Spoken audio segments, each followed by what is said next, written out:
दूसरे दिन हम माता ब्रह्मचारिणी की पूजा करते हैं। माता ब्रह्मचारिणी उन सब माताओं में अद्भुत है जिनकी भक्ति और तपस्या का कोई मुकाबला नहीं। कहानी कुछ ऐसी है। माता सती के अग्निकुंड में कूदने के बाद शिवजी अभी भी सती के जाने के दुख में थे और किसी भी सांसारिक संबंध से जुड़ना नहीं चाहते थे। तब नारद मुनि ने माता पार्वती से कहा, हे पार्वती, यदि तुम शिवजी के हृदय को जीतना चाहती हो तो कठोर तपस्या करो, अपने मन और शरीर को संयमित करो, केवल भक्ति में लीन रहो, तब शिवजी तुम्हारे प्रेम से प्रभावित होंगे।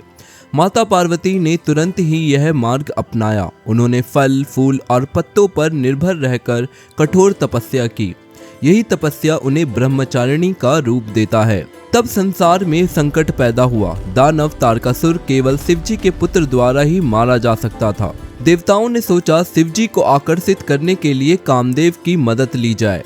कामदेव ने शिवजी पर प्रेम का बाण चलाया, लेकिन शिवजी ने अपनी तीसरी आंख खोल दी और कामदेव को भस्म कर दिया।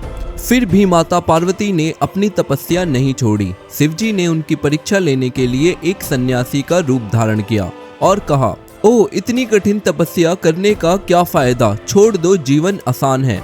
लेकिन माता ब्रह्मचारिणी ने दृढ़ निश्चय से कहा, मुझे कोई रोक नहीं सकता, मेरा हृदय केवल शिवजी के लिए धड़कता है, मैं अपनी भक्ति और तपस्या से ही उन्हें जीतूंगी। माता की यह अडिग भक्ति देखकर शिवजी उनकी ओर आकर्षित हुए और उन्हें अपनी शक्ति और पत्नी के रूप में स्वीकार किया।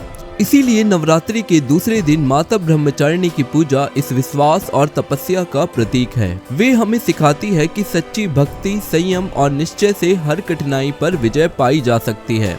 यदि हम माता ब्रह्मचारिणी की तरह अपने मन और कर्म को संयमित रखें तो जीवन के हर संघर्ष में हम विजय हो सकते हैं। तो कहिए, जय माता ब्रह्मचारिणी।